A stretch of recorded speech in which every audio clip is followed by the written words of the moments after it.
우리 동네 가로등이 있었으면 좋겠는데.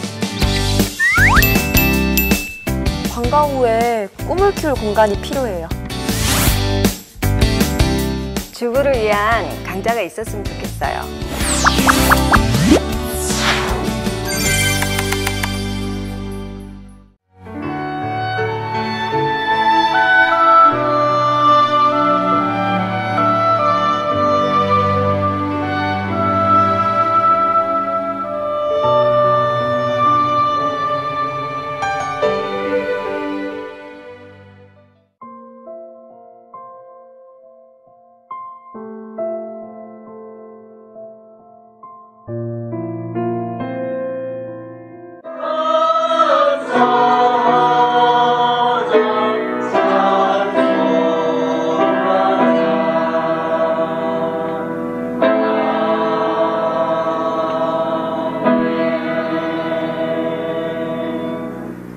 하나님 말씀 신약 고린도전서 15장 1절부터 10절까지의 말씀입니다. 고린도전서 16번째 시간, 은혜와 감사, 은혜와 감사라는 제목으로 하나님의 말씀 전하겠습니다. 고린도 교회에는 죽은 자들의 부활이 없다, 이렇게 주장하는 사람들이 있었습니다. 사도 바울은 그들에게 예수 그리스도의 부활과 성도의 부활을 확신 있게 선포하고 있습니다. 성경대로 그리스도께서 죽으시고 성경대로 그리스도께서 부활하셨습니다. 그 복음의 핵심을 선언했습니다. 예수님을 믿는다는 것은 이 복음을 받아들이는 것입니다. 우리는 우리를 위해 십자가에 죽으신 그 죽으심으로 끝난 예수님을 믿는 게 아닙니다. 다시 살아나셔서 지금 이 순간도 우리와 함께 하시는 그 부활의 주 예수님을 믿는 것입니다. 신앙은, 우리가 믿는다는 것은 역사적 사실을 사실대로 믿는 것입니다. 사실을 사실대로 믿는 것입니다. 이 복음을 굳게 붙들면 그것으로 구원을 받습니다. 그러나 그렇지 않으면 헛되이 믿는 것입니다. 결국 넘어지게 되죠. 그런데 바울 자신은 과거에 복음을 믿지 않았습니다. 오히려 복음을 믿는 사람들을 핍박했습니다. 하지만 부활하신 주님께서 그를 찾아오셨습니다. 바울뿐 아니라 누구라도 복음의 진리 자체는 오직 하나님께서 믿게 해 주셔야 믿을 수 있습니다. 성령께서 확신시켜 주셔야 믿을 수 있는 것입니다. 그래서 믿음은 하나님의 선물입니다. 그리고 우리가 믿는 복음의 내용은 예수님의 목격자들, 우리가 성령께서 확신시켜 주신다 해도 예수님과 동시대를 살아간 사람이 아니잖아요. 예수님의 직접적인 목격자들, 그 제자들을 통해 전해진 것만 선포할 수 있습니다. 성경대로 그리스도께서 우리를 위해 죽으셨고 성경대로 부활하셨습니다. 그 당시에는 부활하신 예수님을 직접 본 목격자들이 많았습니다. 베드로, 12 제자들, 500여 형제들, 야고보, 그리고 바울 자신도 그렇습니다. 고린도전서를 쓸 때 그 증인들의 대다수가 살아있었습니다. 그 말은 필요하면 언제라도 증언할 수 있었던 것입니다. 바울 자신은 스스로를 사도로 불릴 자격도 없다고 얘기합니다. 왜 그렇습니까? 하나님의 교회를 핍박했었기 때문입니다. 그러나 하나님의 은혜로 하나님께 쓰임받고 있다고 감사를 드립니다. 그리고 모든 사도들보다 더 열심히 사역한다고 자부합니다. 하지만 자기 자랑은 없습니다.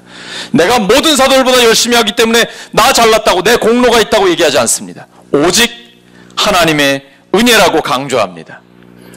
하나님의 은혜로 사명을 받은 우리도 마찬가지입니다. 게으를 시간 없습니다. 오직 표대를 향해 달려가야 합니다. 우리들의 모든 사명은 하나님께서 주신 것입니다. 그리고 그 사역은 우리가 하는 것입니다. 추수감사절을 맞아서 우리가 이렇게 올려놓는 것, 예배의 순서 하나하나 모두가 우리가 하는 것입니다. 그러나 우리가 이룬 것들, 선하고 아름답고 참된 것들, 이것이 우리 안에서 나올 수 있습니까? 죄인된 우리 속에서는 나올 수 없습니다. 오직 성령께서 가르치시고 인도하시고 우리에게 감동 주시기 때문에 우리의 약함을 강하게 하시고 힘주시기 때문에 가능한 것입니다. 그래서 오직 하나님의 은혜라고 고백하는 것입니다. 우리 속에서 역사하시는 성령님의 역사, 성령님의 힘주심 때문에 이 모든 것이 가능한 것입니다. 사도 바울이 아무리 큰 일을 이루었어도 하나님 앞에 자랑할 것은 아무것도 없습니다. 왜냐하면 하나님께서 모두 다 이루어 주셨고 하나님의 은혜로만 가능하기 때문입니다. 만약에 내 능력을 신뢰하고 내 업적을 자랑한다, 그러면 하나님 앞에 범죄하는 것이죠. 이게 바로 죄의 본질입니다. 오직 하나님만 자랑해야 합니다. 하나님의 은혜가 바울을 현재의 바울로 만들었습니다. 만일 하나님의 은혜가 없었다면 그는 계속해서 교회를 핍박했을 것입니다. 그가 지금 사도가 돼서 예전에 박해했던 신앙을 전파하는 이런 사람이 된 것은 오직 하나님의 은혜 때문입니다. 우리도 마찬가지입니다. 하나님께서 내버려 두셨다면 어떻게 됐을까요? 하나님과 아무 관계없이 살았을 것입니다. 근데 지금 하나님의 자녀가 되어 예배드리고 사명을 감당하는 것은 오직 하나님의 은혜 때문입니다. 바울은 특별한 하나님의 은혜를 경험했습니다.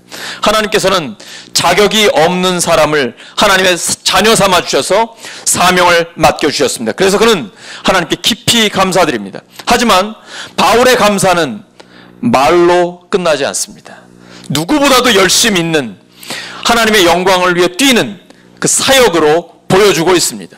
모든 사도들보다 더 많이 수고하는 그것으로 표현됐습니다. 하지만 자기 자랑은 없습니다. 오직 하나님께만 영광을 돌리고 있습니다. 이스라엘 역사를 보면 나라가 망했을 때 바벨론의 포로로 잡혀갔지만 그런 비참한 상황 가운데서도 하나님의 은혜로 남겨진 자들이 있었습니다. 하나님께서는 이스라엘 백성들을 버려두지 않으시고 불쌍히 여기셔서 다시 일어서게 해주셨습니다. 하나님 앞에서 범죄해서 멸망했던 이스라엘 백성은 하나님의 은혜로 본국으로 돌아왔지만 또다시 하나님 앞에 범죄합니다. 이스라엘의 지도자는 그때 당시 에스라였습니다. 에스라는 백성들의 죄를 자기 자신의 잘못으로 인정합니다. 내 잘못입니다. 내 탓입니다. 저 인간들 때문에 내가 이렇다. 남 탓하지 않습니다. 내 잘못이라고 백성들 전체의 죄를 자기 잘못으로 인정합니다. 하나님 앞에서 지도자가 먼저 회개할 때에 주변에서 함께 회개하는 역사가 일어났습니다. 이때에는 이스라엘에게 아직 소망이 있습니다. 한번 따라 하시죠. 아직 소망이 있습니다. 아직 소망이 있습니다. 그리고 하나님의 뜻을 함께 행할 동역자들을 붙여주셨습니다. 지도자가 억지로 시키는 것이 아니라 스스로 하나님 뜻을 따르겠다고 결단하게 합니다. 에스라 자신은 밤새도록 금식하며 기도합니다. 에스라는 죄에 대해서 매우 민감합니다. 공동체에 대한 책임의식을 갖고 있습니다. 자기 자신의 잘못이라고 인정합니다. 그리고 백성들에게는 죄를 과감하게 끊으라고 결단하라고 요청합니다. 그렇게 회개하고 결단했을 때 하나님께서는 다시 회복시켜 주셨습니다. 다시 회복시켜 주시는 이 은혜, 이러한 하나님의 은혜를 경험하면 하나님 앞에 감사가 넘치게 됩니다. 에스라와 동시대를 살았던 사람이 느헤미야인데요. 요즘 우리가 새벽마다 묵상하고 있습니다. 느헤미야 역시 민족 전체의 슬픔을 자기의 슬픔으로 아파했습니다. 그는 하나님께 금식 기도를 드렸습니다. 느헤미야라는 이름은 여호와께서 위로하셨다라는 뜻입니다. 느헤미야, 이 야자가 들어가면 하나님을 의미하는데요. 여호와께서 위로하셨다. 이 이름 뜻 그대로 느헤미야와 백성들에게 하나님께서 위로를 주셨습니다.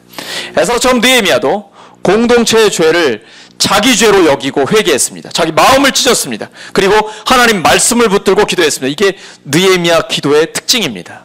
말씀을 붙들고 기도하는 것입니다. 이게 응답받는 기도의 비결입니다. 기도해야 응답받습니다. 느헤미야가 붙들었던 말씀은 바로 이 말씀입니다. 하나님 앞에 범죄하면 여러 나라로 흩어지게 되고 하나님께로 돌아와 하나님의 말씀을 지켜 행하면 쫓겨난 자가 하늘 끝에 있을지라도 하나님은 그들을 돌아오게 하십니다. 하나님 말씀을 기억해 주세요. 기도를 들어주세요. 저를 형통하게 해주세요. 그리고 저를 조국으로 돌아가게 해줄 그 권한, 이 권한이 누구에게 있습니까? 사실은 하나님께 있죠. 근데 현실적으로 정치적으로는 페르시아 왕에게 있어요. 그러니 하나님, 왕에게 은혜를 입게 해주세요. 이렇게 기도드렸습니다. 우리가 하나님의 은혜로 살아가지요. 근데 현실 속에서는 어떤 권한을 갖고 있는 사람들, 힘이 갖고 있는 사람들이 있습니다. 그러면 하나님께 기도하는 겁니다. 하나님, 저들에게, 저 사람들에게 은혜를 입게 해주세요. 우리가 자녀손들을 위해 기도할 때도 중요한 부분이 이겁니다. 하나님, 하나님의 은혜로 하나님의 사명을 감당하게 해주세요. 그리고 그 상관들, 또 주변에 힘 있는 사람들에게, 그 사람들에게 은혜를 받게 해주세요. 이렇게 기도하는 겁니다. 그때 하나님께서 응답해 주셨습니다. 느헤미야는 기도만 한 게 아닙니다. 철저하게 준비했습니다. 계획했습니다. 하나님께서 기회를 주셨습니다. 하나님의 선한 손이 그와 함께 하셔서 왕에게 허락을 받아냈습니다. 그는 치밀한 준비를 해서 예루살렘까지 갈 때 중간에 어떤 사람들을 만나야 하며 누구의 도움을 받아야 하는지, 그리고 필요한 목재들과 성벽을 재건하기 위한 도구들 어떻게 구할 수 있는지 미리 치밀하게 조사를 다 해놨습니다. 그리고 왕에게 그것을 보고했지요. 왕이 그대로 들어줬습니다. 기도만 한다고 되는 것이 아니라 기도하면서 철저하게 준비하고 계획하는 것입니다. 응답은 기도를 통해 하나님이 역사하시지만 하나님께서는 사람들을 통해 그 일들을 이룰 수 있도록 도와주십니다. 하지만 반대자들이 있었습니다. 업신여기고 비웃고 모함하는 자들이 있었습니다. 그는 기도하면서 이 모든 반대를 무릅쓰고 밀고 나갔습니다. 그리고 백성들에게 외쳤죠. 무너진 성벽을 재건하여 다시는 수치를 당하지 말자. 이렇게 약하게 말하지 않았을 거예요. 다시는 수치를 당하지 말자. 느헤미야의 외침입니다. 하나님의 자녀들이 부끄러움을 당해서야 되겠습니까? 이 시대에 교회가 욕을 먹기도 하고 목회자들과 성도들이 많이 힘들 때입니다. 그러나 우리는 하나님을 믿는 사람입니다. 하나님께서 우리와 함께 하십니다. 다시는 수치를 당하지 말자. 담대하게 외치며 나아갑니다. 백성들은 느헤미야의 말을 듣고 다 함께 힘을 내서 선한 일을 하게 됩니다. 느헤미야와 그 백성들은 반대세력의 방해에도 불구하고 예루살렘 성벽을 재건하고 있습니다. 그런데 문제가 있어요. 유다 백성들 내부에 분란이 일어났습니다. 돈 문제 때문입니다. 뭐 때문에요? 유다 백성들도 마찬가지입니다. 이렇게 하나님의 은혜로 성벽을 재건하고 있음에도 불구하고 내부에 분란이 생겨요. 부자들이 돈을 빌려줍니다. 근데 큰 이자를 받습니다. 이자를 갚을 돈이 어디 있어요? 서민들이 가난해서 먹고 살기도 힘든데 결국은 돈을 못 갚자 아들, 딸을 노예로 줄 수밖에 없는 비참한 상황까지 갑니다. 그러니 지도자인 느헤미야에게 호소합니다. 이게 웬일입니까? 가난한 것도 서러운데 우리의 아들, 딸마저 노예로 팔려야 한다니. 이것 좀 해결해달라고. 느헤미야가 그 소식을 듣고는 백성들을 불러 모았습니다. 이게 무슨 일이냐고. 하나님의 말씀을 이렇게 어기면 어떻게 하냐고. 이스라엘 백성들이 돈을 빌려주면 동족에게는 이자를 받는 것을 금했습니다. 또 같은 민족들끼리 노예를 사고 파는 것 엄격하게 금했습니다. 그들은 하나님의 말씀을 어겼던 것입니다. 이 사실 알고 단호하게 결단할 것을 요청합니다. 저당받은 밭과 집, 부동산을 오늘 당장 다 돌려주시오. 비싼 이자 당장 돌려주시오. 백성들이 결단했습니다. 모두 돌려주겠습니다. 아무것도 받지 않겠습니다. 말씀대로 다 하겠습니다. 말로 끝나지 않도록 그 자리에서 서약하게 만듭니다. 약속을 이행하지 않으면 하나님께 받을 심판에 대해서 엄중하게 경고했습니다. 그 백성들은 그 약속을 지켰습니다. 사실 느헤미야는 총독으로서 모범을 먼저 보였습니다.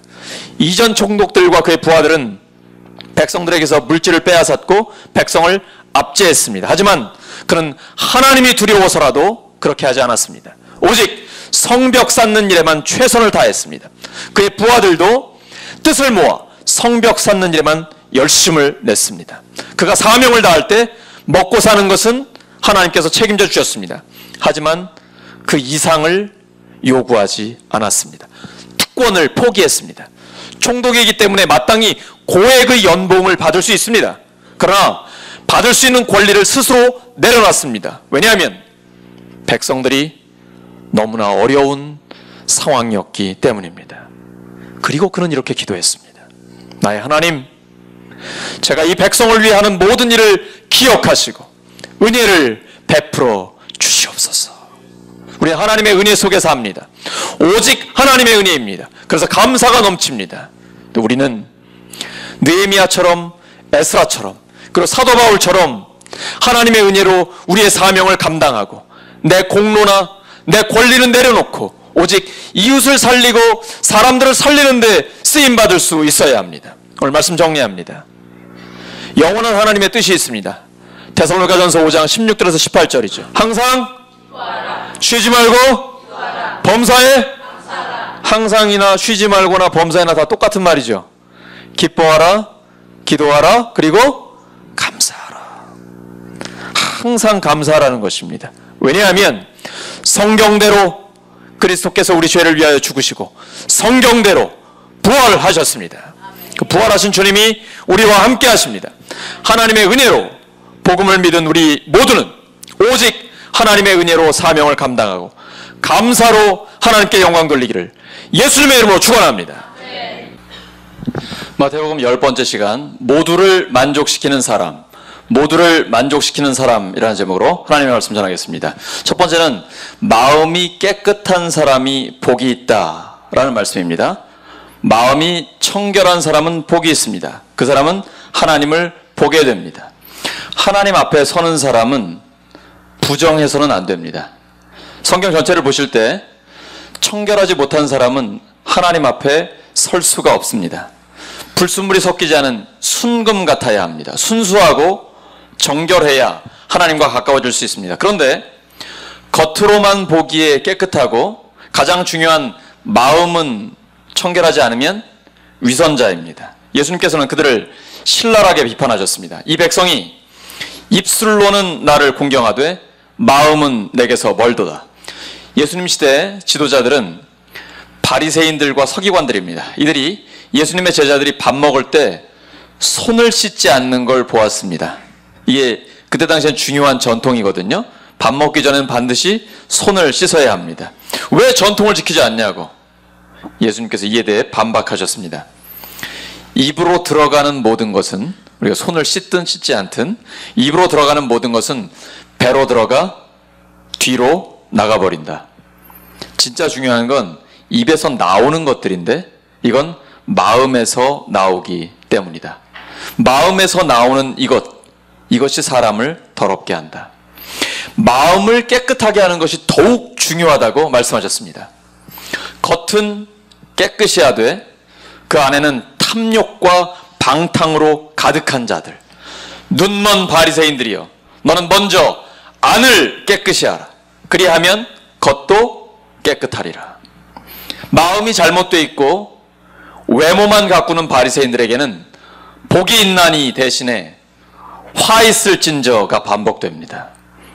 마태복음을, 복음서를 여러분이 읽다 보시면요, 바리새인들에게 화 있을진저가 반복됩니다. 그 사람들의 특징은 마음은 깨끗하게 하지 않고 외모만, 겉모습만 깨끗하게 하고 있습니다. 하나님이 보시는 정결함은 겉모습이 아닙니다. 마음의 중심입니다. 사람에게 보이려고 하는 것은 의미 없습니다. 마음의 동기가 순수해야 합니다. 두 마음을 품지 않고 하나님께 집중하는 사람을 찾으십니다. 사람도 마찬가지죠. 예를 들어 남녀 관계를 얘기해 보죠. 남자가 자기 안에 두 여자를 품고 있다면 이건 절대로 안 되는 일이죠. 마찬가지입니다. 하나님을 사랑한다고 하면서 내 안에 두 마음이 품어져 있다. 그것은 거짓말입니다. 두 하나님 섬길 수 없습니다. 두 마음을 품지 않고 오직 하나님께 집중하는 사람, 하나님은 이 사람을 찾고 계십니다. 하나님께 정직하고 사람들에게 진실한 사람입니다. 그래서 마음이 깨끗한 사람이 복이 있습니다. 하나님과의 관계에 막힘이 없기 때문입니다. 투명한 관계를 유지할 수 있기 때문입니다. 오늘 본문은 원래 헬라어 이렇게 되어 있습니다. 마카리오이로 시작돼서 복이 있도다, 마음이 깨끗한 사람들이요, 그 사람들이 하나님을 볼 것이기 때문입니다.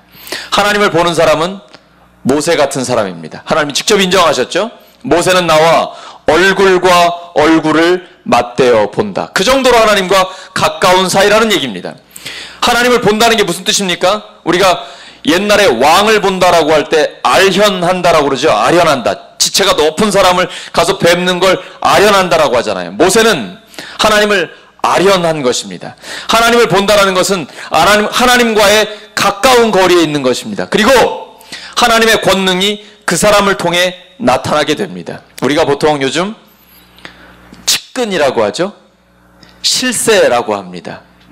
최근에는 좀 안 좋은 의미로 쓰이기도 했지만 하나님 앞에서는 매우 좋은 의미입니다. 마음이 깨끗한 사람은 하나님을 봅니다. 하나님을 본다는 것은 하나님을 아련하는 것이고 하나님 가까이에서 하나님의 측근이 되는 것입니다. 하나님의 실세가 되는 것입니다. 그러면 그를 통해 하나님의 권능이 나타납니다. 그를 통해 하나님의 은혜가 임하게 되는 겁니다. 우리 모두 그런 사람이 되고 싶죠? 하나님의 측근, 하나님의 실세 말입니다. 조건이 있습니다. 부정하면 안 됩니다. 더러운 마음을 가지고는 하나님 앞에 나아갈 수 없습니다. 우리 모두가 마음이 깨끗해서 하나님을 보고 하나님의 측근, 하나님의 실세가 되어 하나님의 은혜를 누리고 하나님의 권능을 맛보는 우리 모두가 되기를 예수님의 이름으로 축원합니다. 두 번째는 평화를 만드는 사람이 복이 있습니다. 예수님께서는 평화를 누리는 사람이 아니라 평화를 만드는 사람이 복이 있다고 했습니다. 근데 그 복의 내용이 하나님의 아들이라고 일컬어진다라는 것입니다. 하나님께서 하나님의 아들이라고 불러주시겠다는 겁니다. 그때 당시에는 예수님 시대에는 성전의 제사장들을 하나님의 아들이라고 불렀습니다. 하나님의 아들들이라고 불렀습니다. 이 제사장들이 하는 중요한 제사 중에 하나가 화목제인데요. 많이 들어보셨죠? 화목제. 이 화목제는 제물을 가지고 오면요, 일부는 하나님께 그 제물을 태워서 드립니다. 또 일부는 제사를 대행하고 있는 제사장에게 줍니다. 그리고 또 일부는 제물을 가져온 사람에게 줍니다. 모두에게 만족을 시켜주는 것이 바로 화목제입니다. 그래서 화목제라고 부른 겁니다. 모두를 만족시키기 때문에 화목제라고 부른 겁니다. 하나님께도 만족함을 드리고 제사를 대행하고 있는 제사장에게도 만족함을 주고 제물을 가져온 그 사람에게도 만족함을 주기 때문입니다. 그런데 이건 제사장들이 별로 안 좋아했습니다. 왜냐하면 자기에게 오는 몫이 별로 없기 때문입니다. 다 나눠줘야 되기 때문이시죠. 그래서 화목제, 곧 화평케 한다, 평화를 만든다라는 것은 내 몫을 좀 양보해야 합니다. 내 욕심을 내려놓아야 합니다.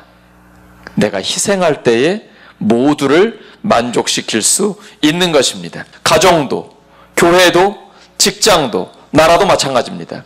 내 것을 내려놓고 나는 희생할 때에 평화를 만드는 것을 이룰 수가 있는 것이 오늘 본문 보겠습니다. 9절 말씀입니다. 하나님께서 평화를 만드는 사람을 정말 내 자녀다, 하나님의 자녀다라고 불러주시는 것입니다. 예수님의 십자가에서 바로 이 평화를 만드는 모범이 보여졌습니다.